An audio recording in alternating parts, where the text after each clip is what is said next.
they couldn't sleep at night, so catching up. Welcome back to the daily Living Jewish Kitzur Shulchan Aruch class. We are concluding section 71 of the Kitzur Shulchan Aruch, which speaks about the order of the night. We spoke about studying at night. We spoke about eating supper and getting the right amount of sleep. We spoke about doing teshuvah before going to sleep, about prayers before going to sleep, the Kriya Shema Shalavita, the Shema that we say just upon approaching bed.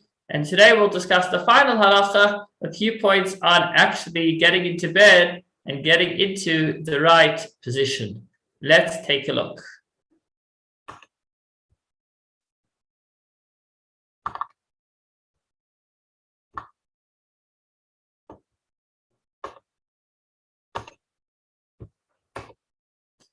So the Kitzur Shulchan Aruch says you should undress yourself and not sleep in day clothes. You shouldn't be sleeping in your clothes. When removing your shoes or clothes, you should remove those on the left first.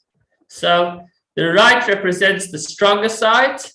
And so when we approach mitzvahs, we want to start with the stronger, which is the right. When it comes to removing, we start with the left. Alternatively, just as we remove the tefillin with our, we move our tefillin with our right hand. I confused something there. Anyhow, when it comes to putting on, we put on with the right. When it comes to taking off, we take off with the left. So I should first remove the left side, the left hand, the left foot first when we're getting undressed. One shouldn't place their clothes under their heads. So if a person wants to keep their clothes right next to them and they've got a very large bed, they shouldn't put it right under his head. Why? Because it causes one to forget his learning. This is from the Talmud in Horius. It says that it could have some kind of spiritual cosmos effect. Again, these bazikim, negative energies, or could cause him to have inappropriate thoughts. I can't explain why, but I know that the Shulchan Aruch or the Talmud already says that you shouldn't sleep on your clothes. This is not in the realm of allowed and forbidden. Rather, it's what's been, what the sages tell us is most appropriate. What else do we have over here? You should take great care to get yourself into the habit of lying on your side. Okay, so when you lie in bed, it's good to lie on one side. It's strictly forbidden to lie in a supine position. Not familiar with that word. That is your back downwards and your front facing upwards, or conversely, your front downwards and your back upwards, but only on your side. Meaning a person should not lie down either straight on their back or straight on their stomach. And if I remember correctly, it is because these positions can lend themselves more easily to a person coming to waist seat while they're sleeping, as opposed to when they're sleeping on their side. It is advisable to begin sleeping on the left side and finish on the right side. Why? This is actually mentioned by the Rambam already, close to 1,000 years ago. And he says, it's beneficial for one's health because the liver is located on the right side and the stomach on the left. So when eating on the left, the liver rests on the stomach, warms it with its heat, thereby facilitating the speedy digestion of food.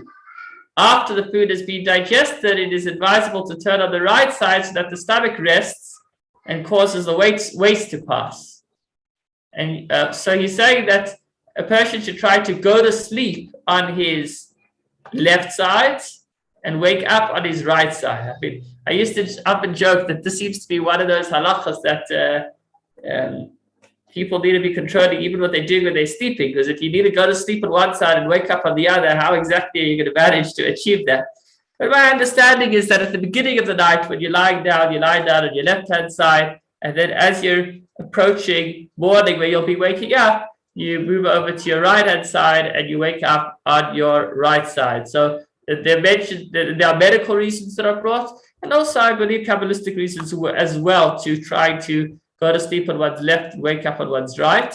But that said, this is not a obligation. If a person has a difficult time falling asleep on the one side, he certainly can turn over.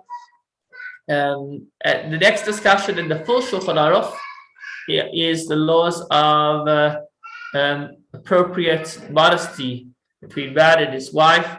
But in the Kitzur Shulchan Aruch, an abbreviated Shulchan Aruch, he leaves this for later when he goes into more laws relating to marriage. And at this point, we conclude pretty much the order of the day, meaning we've looked at starting the day, davening, learning, acting appropriately, eating, benching, making brachas, going to business, and we've gone to sleep. And the next section, please God, tomorrow we will begin, now that we've gone through the cycle of the day, we will begin with the cycle of the week, moving on to Shabbos and seeing laws relevant to that. And after Shabbos, we'll speak about Yom Tov. And once we've gone through the cycle of the year, then we'll go through the cycle of life, dealing with family law and marital law, and then some more financial stuff, and finally to the sick and mourning. Thanks so much for joining.